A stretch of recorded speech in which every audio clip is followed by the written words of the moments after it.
friends আজি মই আপোনালোকক পালেং শাকৰ পিউৰিৰ হৈতে কেনেকুৱা ধৰণে কাবুলি বুটৰ কাৰি বনাব পাৰি তাকে দেখাবলৈ গৈ আছো একেবাৰে নতুন ৰেচিপি হয় আপুনি পালেং শাকৰ পিউৰি মানে শাকটো অকনমান বইল কৰি লৈ সেই শাকখিনি মিক্সাৰত ভালদৰে পিউৰি বনাই লৈ এই কাৰিখন বনাব পাৰে তেন্তে আহকচোন চাও ইয়াৰ বাবে আমাক কি বস্তুৰ প্ৰয়োজন হ'ব ইয়াৰ বাবে মই 3 মুঠি পালেং শাক লৈছো ভালদৰে ধুই শাকখিনি সাফা কৰি লৈছো 2 কাপ কাবুলি বুট বইল কৰি লৈছো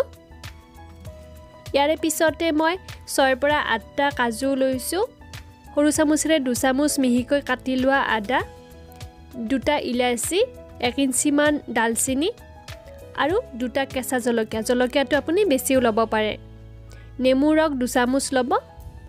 সৰিয়হৰ তেল লৈছো 3 চামুচ ঘি লৈছো সৰু চামুচেৰে 2 চামুচ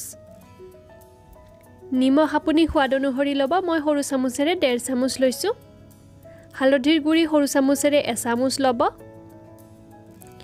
ইয়াৰে পিছতে মই গোটা জিৰা আধা চামুচ লৈছো পাঁচফোৰণ আধা চামুচতকৈ কম লৈছো আৰু কচুৰি মিঠি অকনমান লৈছো প্ৰথমতে মই শাকখিনি কেৰাহী এটা দি লৈছো আৰু 1 গিলাস পানী দি 3 পৰা 4 মিনিট সময় মিডিয়াম টু হাই ফ্লেমত সিজি উঠিব দিম যেতিয়া 3-4 মিনিট হৈ যাব গেছটো অফ কৰি দিব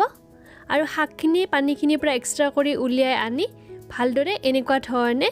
মিক্সাৰত পিউৰি বনাই ল'ব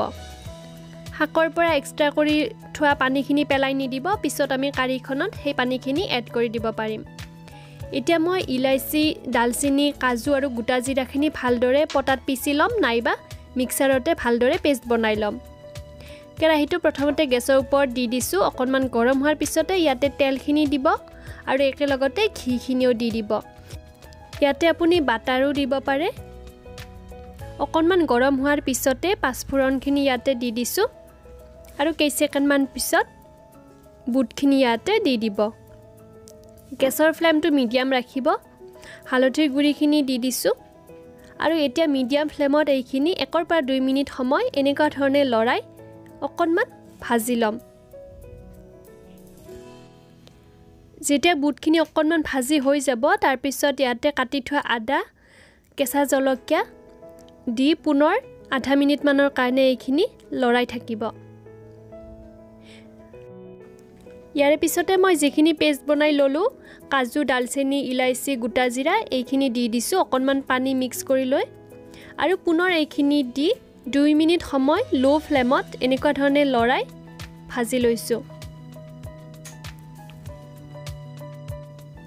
2 মিনিট পিছত ইয়াতে পালেঙৰ পিউৰিখিনি দি দিব গুটেখিনি গেছৰ ফ্লেমটো মিডিয়াম ৰাখিব এবাৰ লৰাই 1 মিনিট মান পিছত ইয়াতে পানী এড কৰি দিব মই ইয়াতে 1 গিলাস ঠাণ্ডা পানী দি দিছো আপুনি যদি বিচাৰে পানীটো অকনমান বেছিকৈ দিব পাৰে বা অকনমান থুপথুপিয়া কৰিবলৈ হলে পানীটো কমকৈ দিব পাৰে পানীখিনি দিয়াৰ পিছতে আপুনি ইয়াতে নিমখখিনি দি দিব নিমখখিনি দিয়াৰ পিছতে পুনৰ এবাৰ মিক্স কৰি ল'ব গুটেখিনি আৰু ঢাকনিখন দি 3 মিনিট মান কাৰণে ৰাখি দিব মই ঢাকনিখন গুচাই লৈছো যদি আপুনি অকনমান পানীটো কমকৈ থকাটো বিচাৰিছে তেতিয়া হলে অকনমান বেছি টাইম ৰাখি দিব এতিয়া মই নেমু ৰসখিনি দি দিছো আৰু কচুৰি মিঠিখিনিও দি দিছো এতিয়া এইখিনি আধা মিনিট মানৰ কাৰণে এনেকুৱা ধৰণে উতলিবৰ কাৰণে ৰাখি দিব আৰু তাৰ পিছত গেছটো অফ কৰি দিব পালেঙৰ পিউৰি হৈতে বনোৱা কাবুলি বুটৰ কাৰিখন তৈয়াৰ হৈ গ'ল গৰমে গৰমে এই কাৰিখন ৰুটিৰ লগত বা ভাতৰ লগত পৰিবেশন কৰাৰ মজাই বেলেগ এবাৰ ট্ৰাই কৰি চাবচোন এই কাৰিখন অকনমান বেলেগ ধৰণৰ হয় আৰু কেনেকুৱা পায় আপোনালোকে মোক জনাবলৈ নাপাহৰিব